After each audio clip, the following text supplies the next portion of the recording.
Julio Florencio Cortázar fue un docente, escritor y traductor argentino, quien nació el 26 de agosto de 1914 en Bélgica y falleció en 1984 en Francia. Hijo de padres argentinos, nació en Bélgica mientras su padre se desempeñaba como funcionario de la Embajada Argentina de ese país. Su nacimiento coincidió con el inicio de la Primera Guerra Mundial y recién cuando ésta estaba por terminar, la familia Cortázar logró mudarse a Suiza y pasar un año y medio allí. Luego, cuando Julio tenía 4 años de edad, su familia regresó a su país de origen, Argentina. Creció en la zona sur del país, en Banfield, en una casa con jardín y muchos animales, a la cual cataloga como el paraíso. Sin embargo, admite no guardar momentos felices de su infancia, por diversos motivos, entre ellos, demasiada servidumbre, brazos rotos, una tristeza frecuente y primeros amores desesperados. Años más tarde, se formará como maestro normal en 1932 y luego profesor en letras en 1935 en la Escuela Normal de Profesores Mariano Acosta. Hoy vamos a contarle lo que decían otros escritores sobre este gran autor en textos magistrales recuperados por la última edición conmemorativa de Rayuela. En primer lugar, aparece el texto de Gabriel García Márquez, El argentino que se hizo querer de todos, el cual pronunció en el aniversario número 20 de la muerte del autor argentino. En él se definirán a partir de 2 de sus anécdotas la personalidad de Cortázar. En privado, como en el tren de Praga, lograba seducir por su elocuencia, por erudición viva, por su memoria milimétrica, por su humor peligroso, por todo lo que hizo de él un intelectual de los grandes en el buen sentido de los otros tiempos. En público, a pesar de su reticencia a convertirse en un espectáculo, fascinaba al auditorio con una presencia ineludible, que tenía algo de sobrenatural, al mismo tiempo tierna y extraña. En ambos casos, fue el ser humano más impresionante que he tenido la suerte de conocer. Además de su personalidad, nos hará una descripción física del autor, al cual caracterizará como el hombre más alto que se podía imaginar, delgado, con un rostro de niño perverso, compuesto por 2 ojos que estaban separados como los de un novillo. García Márquez afirmará que luego de muchos años, lo único en lo que este autor había cambiado era en un nuevo aspecto de su rostro, una barba densa y oscura, la cual le quitará la apariencia de ser inmortal. En una entrevista realizada por Carlos Ferreira y Carlos Ulanovsky para la revista La Maga, Adolfo Bioy Casares comentará: Cortázar fue un amigo al que conocí poco, pero quise mucho. Luego dirá que conoció al autor a través de una revista sin saber que era ya demasiado conocido. El caso fue que le envió una carta demostrándole afecto y Cortázar respondió del mismo modo. Allí fue cuando comenzó la amistad entre ambos. Bioy expresa luego que lo que más los unía era no tomarse las cosas en serio y la visión escéptica que ambos tenían sobre el mundo.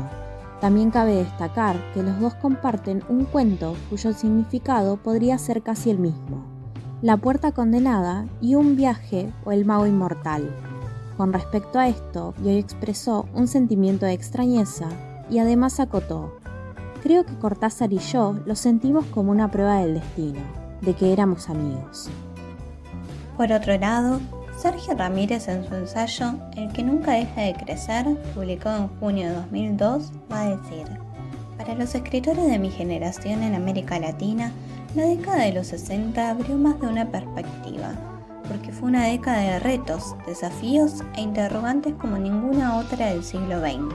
En esta época de guerras, dictaduras y diversas luchas nace Rayuela, publicada en Buenos Aires en 1963, a la cual Ramírez definirá como experimental, novedosa y provocadora, siendo así una de las obras más influyentes del boom latinoamericano. Además, dirá que la esencia de Rayuela es rebeldía en estado puro, desafiando en cada una de sus páginas los órdenes establecidos y destruyendo los sistemas de valores de Occidente. Por otro lado, comparará a Cortázar con otros íconos de los años 60, como por ejemplo los Beatles, y dirá que estos héroes nunca envejecieron, quedaron jóvenes en la memoria de la gente, avalando de esta manera la leyenda que aparece en otros autores y que afirma que Cortázar nunca envejeció.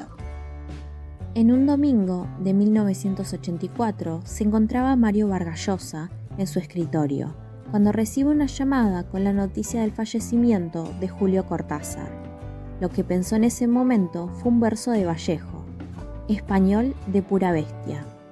A partir de ese momento, Vargas Llosa nos cuenta que conoció a Julio cuando él se encontraba con Aurora.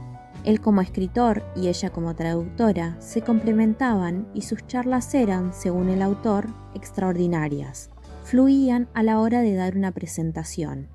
Era algo bello de ver y oír. Más adelante dirá que compartió innumerables momentos con Julio, que era posible ser su amigo pero imposible intimar.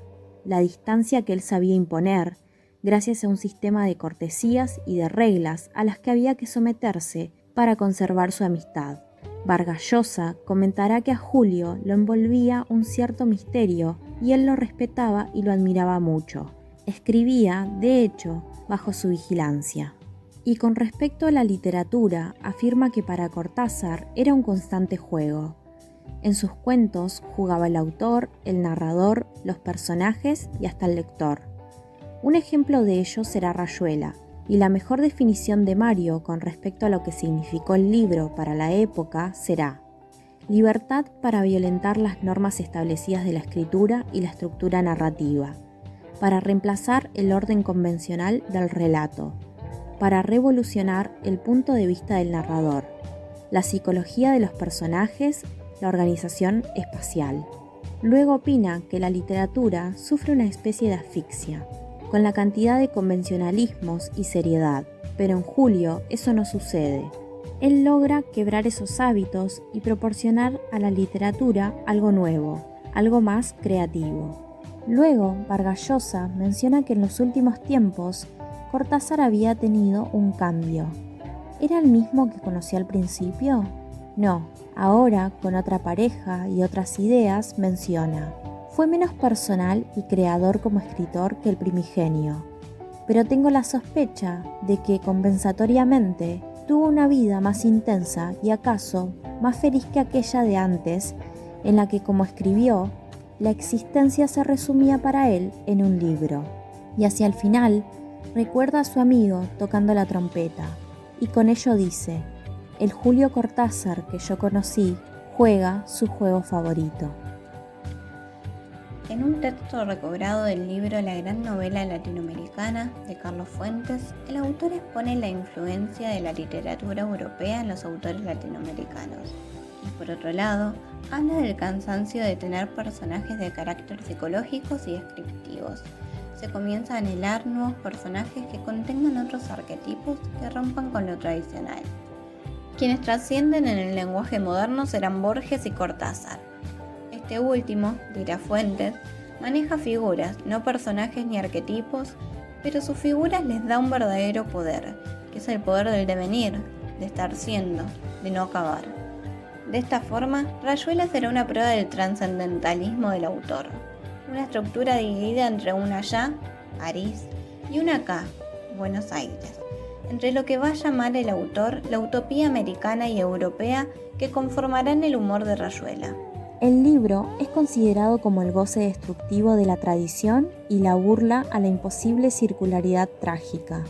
El trato de sus personajes será dado en la dualidad del desconocimiento y el reconocimiento de ellos mismos. Además, expondrá que Cortázar crea en Rayuela un contralenguaje, capaz de escribir, reescribir y describir nuestra historia, culminando el proyecto de la contraconquista a partir de una concepción de modernidad iberoamericana, centrada en el lenguaje, proveniente de un mundo cultural insatisfecho y diverso. Les agradecemos por haber llegado hasta el final. Esperamos que les haya gustado.